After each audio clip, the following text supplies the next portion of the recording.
안녕하세요, 브루스입니다.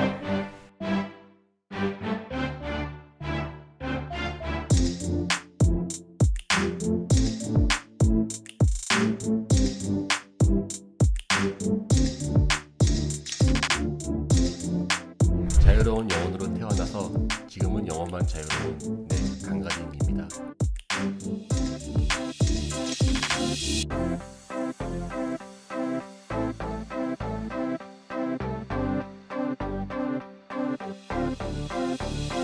이제 자칭 타칭 허당칼입니다.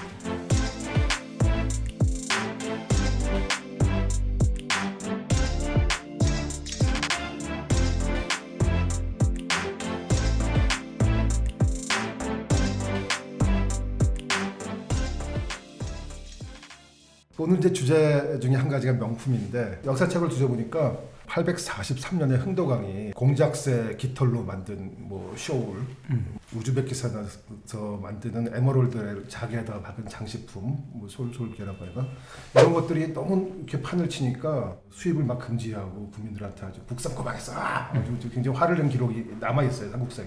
오늘은 그 실크로드 전체 역사를 통틀어서 이런 명품들이 어떻게 거래됐고 사람들한테 어떤 감흥을 줬고 그게 또 우리 문명에 어떤 영향을 끼쳤는지 우리 저 강가진 선생님과 허당칸 선생님을 모시고 시작하겠습니다. 갑자기 막 집에 있는 그 사모님들 떠오르지 않습니까? 나는 과연 우리 마누라에게 어떤 명품을 선물했는가? 사실은 근데 이 고고학자에게 명품은 되게 중요한 아이템인 게요. 저희가 주로 무덤을 많이 파지 않습니까? 그러면 이제 박물관에 있는 수많은 그러한 명품들, 왕이나 귀족이 알 수 있는 그 명품들이 이제 저희한테 나오는 거거든요. 얼마 전에 우리나라에 번역된 사마르칸트의 황금 복숭아라는 책 보면은 딱 카탈로그예요. 그 에드워드 샤퍼라는 사람이 쓴 책인데 이 800페이지 책이 그냥 다 명품인데 그림이 한 장 없어요 그 책이. 근데 보면은 사고 싶어요. 야, 그 당시 사람들은 얼마나 귀했을까. 이게 우리의 역사를 움직이는 원동력이었다는 생각이 들더라고요. 그 책에 보니까 신라와의 교력도 상당히 많이 기록이 되어 있고요. 저는 우연히 읽은 글 중에 하나는 당나라와 가장 교육이 많았던 나라가 우리 이제 기록에는 뭐 소그드상이나고 저쪽 서양 얘기를 많이 하는데 실제 거래량을 따지면 신라하고 교육이 제일 많았다고 하더라고요. 그래서 사실은 한반도에서도 과거부터 굉장히 많은 명품들이 있었고요. 굉장히 수출이 많이 됐었는데 이런 그 상거래에 대한 기록들이 안 남아있던 게 좀 많이 아쉽습니다. 한반도의 명품, 예를 들면 뭐 서역의 귀중품을 사려면 한반도에서 건너간 것 중에도 뭐 쌀이나 이런 것도 안 되잖아요. 명품으로 그 거래할 만한 그런 게 뭐가? 사실은 있어요? 우리 그 가장 떠오르는 게요. 옥저가 우리에게 북석당인데 반어피라고 해가지고 바다표범. 그 다음에 수많은 저기 그 있죠 다시마 내륙 들어가면은 그게 아주 귀한 음식이 되거든요. 여기다가 다시마 장점이 말려서 가볍고 양이 뿔면 많잖아요. 그러니까 상당히 무역에 괜찮은 아이템이었어요. 아, 그랬겠네요. 제가 이제 그 뒤적거리면서 찾아본 것 중에 하나는 그 백두산에서 그 화산으로 생겨난 그 잘 썰어지는 거 있잖아요. 흑요석. 예, 흑요석이 한 2만 년 전부터 몽골 초원까지 아니면 한반도 남부까지 이렇게 전파된 기록이 있는데 분명히 어떤 상거래로 이게 전파가 됐을 거거든요. 그렇죠. 이게 고대 반도체 같은 게 돼가지고요. 요만한 한 덩어리면은요, 이 돌칼이 수백 개가 나올 수 있거든요. 그러니까 누가 이동을 할 때 이거 하나 몇 개만 넣어가면은요 비용이 나오는 거 쉽게 말하자면요. 맞습니다. 그래서 약 600km 정도까지 한 교역하는 사람들이 이동할 수 있다. 흑요석이 크기가 보니까 지금 이제 박물관에 있는 덩어리가 이 정도 되던데 짐실이 너무 없이 그걸 어떻게 옮겼는지 이거를 상당히 크던데. 그거는 저기 거기서 갖고 온 게 아니라 거기서 쪼개서 이제 상품화 시켜서 갖고 오는 거거든요. 백두산에서 그 썼던 흑요석이 우리나라 이제 그 강원도 양양의 오산리까지 나오거든요. 그리고 이제 부산 지역은 이제 큐슈 지역에서 왔는데 일본에서 이제 한국으로 오면은 한국에서 뭐가 갔냐면요. 이 투박 조개 팔찌가 또 갔어요. 조개 팔찌가. 그래가지고 꼬집 피는 거지 밤마다 이제 여보 옆집 누구는 말이야 팔찌가 조개 팔찌던데 그게 저 물건 아빠들은 알았어 내가 이번에 그 당신 생일 언제지 해서 이제 근처 산 가서 흑요석 캐오는 거죠. 그렇죠. 기록에 남아있는 것 중에 그 한반도 최초의 명품은 모랑이하고 표범의 가죽인 것 같아요. 제가 알기로는 그 가격이 똑같은 무게의 금이랑 같은 가격이었다고 들었어요. 그 제가 사실은 뭐 여기서 잠깐 자랑하자면 그거 논문 써가지고 제가 논문 상을 받아가지고 전문이시구나. 우리 아이 입학할 때 잘 썼는데 예. 약간 뭐 농담이고 모피가 사실은 정말 큰 명품이었던 것 같고요. 그다음 저는 또 하나 인삼이 있었던 것 같아요. 인삼이요? 예, 예. 먼저 모피부터 이야기하자면은 고조선에 대한 첫 번째 기록이 관자가 나오거든요. 네. 관자 같은 경우는 아시죠? 관포지교에서 이제 그 관자가 이제 제환공한테 이제 이 사방의 산지에 있는 무엇을 갖고 오면 돈 벌 수 있습니까? 제 나라가 산동반도에 있으니까 이게 좀 중원으로 보면 약간 좀 변방이지만 또 교역을 하면 또 중교육 중심이지 않습니까? 예. 그때 이야기할 때 나오는 게 조선의 문피, 그게 천금이다. 이것만 갖고 오면은 모든 제후들이 제 나라 항공 당신 말을 들을 것입니다. 예. 우리 요즘에 미국의 그 조황상께서 예. 배신을 나눠주시니까 모두 감업하잖아요. 예. 똑같이 호피무늬는요 그냥 입는 것이 아니라 황상들 제후만 입을 수 있었던 그러니까 아무나 것이죠. 입을 수도 없는 거였네요. 예. 근데 이 중국에서 보면은 근처에 호랑이 얼룩무늬 나오는 동물이 안 살아요. 그 한반도 남쪽에서도 불과 조선시대 한 200년 전까지만 호랑이들이 출몰을 하죠. 이쪽은 호랑이들이 굉장히 많았던 동네인데요.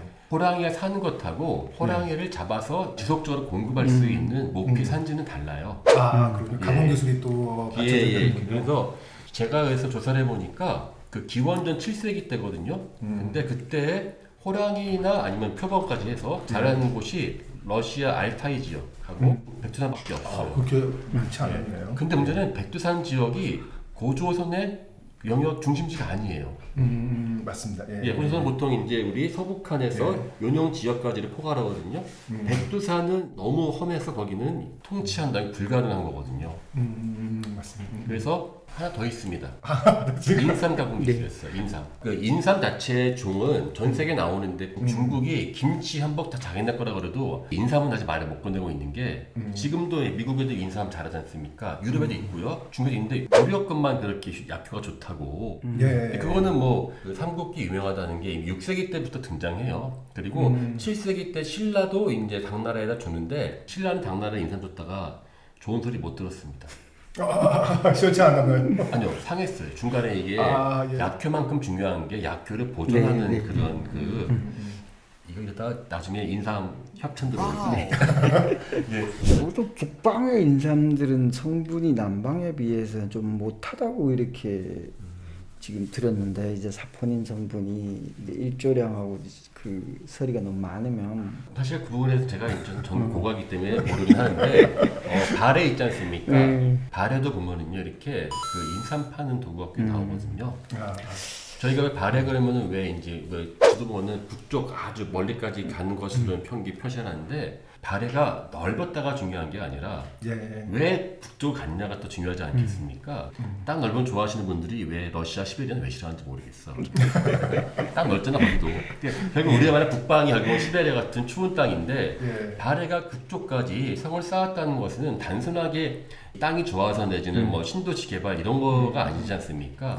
발해도 모피하고 인삼을 적극적으로 이렇게 채취를 해가지고 즉 교육의 아이템, 명품의 아이템이 없다면 국가가 발전할 수 없다는 것을 뭐 실크로드도 그렇고 우리의 역사가 보여주는 게 아닌가 싶어요. 초반에는 모피, 인삼 이러다가 나중에는 훨씬 더 가공 기술이 복잡한 물품들 예를 들면 뭐 도자기 같은 것도 이제 서쪽으로 수출되는데 그쪽 도자기에 대해서 열심히 공부하고 계시잖아요. 도자기가 사실은 이제 이게 무거워가지고 과거에 실크로드가 어떻게 유통이 됐을까 뭐 굉장히 궁금했는데 또 책을 찾아보니까 도자기도 또 유통된 길들이 있더라고요. 특히 도자기는 이제 근대에 들어와서 더 중요해진 것 같아요. 예전에도 물론 중요했습니다. 실제 임진왜란이 벌어졌을 때 당시까지만 해도 전 세계에서 자기를 만들 수 있는 나라는 중국이랑 한반도 두 군데밖에 없었고요. 고려청자 얘기는 많이 듣겠지만 고려청자가 당시에 세계적인 명품이었습니다. 부자들이 고려청 사는 걸 되게 좋아해서 중국에서 또 이렇게 유통이 돼가지고 신안 보물선에도 송나라에서 일본으로 가는 배원데도 불구하고 거기에 또 고려청자들이 몇 점들이 나와요. 그만큼 이제 명품이었다는 거고요. 그 제가 또 학부 때 이야기하자면은 이제 저는 미술사도 같이 공부했는데 정말 거의 힘들었던 게 우리 교수님들이 막 열정적으로 청자를 띄워놓고 와, 이 유려한 빛깔과 이 아름다운 자태는 난 별로 기대해보지 않고 이게 그냥 자태가 동네에서 약간 좀 그랬었던 기억이 나는 게 잘 모르는 상황에서 드리는 말씀이긴 한데 한국은 불을 만드는 기술이 상당히 늦었어요. 하지만 결국 고려 청자가 이렇게 성과를 얻었던 가장 큰 이유는 중국이나 다른 나라에서 흉내낼 수 없었던 자신들만의 노하우를 갖고 있었기 때문에 있었지 않습니까? 저는 똑같은 그 관점에서 청동기를 이야기 드리자면은 기원전 이 3세기 4세기 때 썼던 단유세문경이라는 게 있어요. 전줄무늬 거울. 네. 그 거울은 지금 기술 복원이 거의 불가능해 아직도. 그렇습니까? 그러니까 그거는 이제 샤만이 이제 이렇게 걸고 거기 치면 태양처럼 하고 하거든요. 근데 그 0.1mm도 안 되는 그 선을 콤파스로 그어서 뭐 흉내낼 수 없게 그걸 거푸집에 부어서 만들었으니까 아무도 모르지 기술을. 예. 한국의 청동기는 다른 나라보다 작아요. 양도 많지 않고 하지만 차별성은 분명히 있다. 제가 이제 한 2005년경인가 신문 기사를 봤더니 크리스티 경매에 나온 도자기 경매가 나왔는데 조선시대 철화백자가 뭐 사상 최고가를 경신했다. 도자기 중에 고려 시대까지만 해도 굉장히 개방적으로 글로벌하게 소통을 하던 나라였는데 조선시대 되면서 이제 해금 정책하고 소통을 많이 안 하면서 특히 임진왜란 이후에 이제 코발트를 수입을 끊겼어요. 당시에 이제 청화백자가 최고의 명품이었는데 청화백자가 딱 끊겨버리니까 철을 해서 철화백자를 만들었는데 그게 이제 전 세계 도자기 시장에서 야 이렇게 희한한 게 다 있냐 그래가지고 뭐그 당시까지만 해도 우리 조선에서 만들었던 철화백자 같은 희한한 굉장히 제한된 자원으로 만든 그런 작품들이 세계 최고가를 경신을 하고 여러 번 경신한 걸 제가 봤거든요.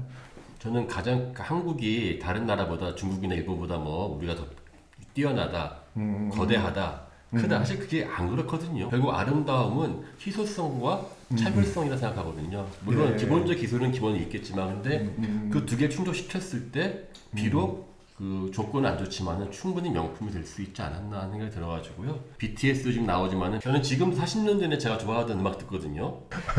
이게 왜 빌보드 1등을 하는지 그래서 결국은 차별성 있는 거라고 이야기 전 생각을 했었어요 이게. 우리가 처음에 이름을 한때 방탄중년단으로 하려다가 BTS의 아미들한테 찍히면은 큰일 난다 무서워가지고 방랑중년단으로 바꿨잖아요. 아미들 좀 잘 봐주세요. 이거 편집하셔야 되는 거지. 봐서 편집.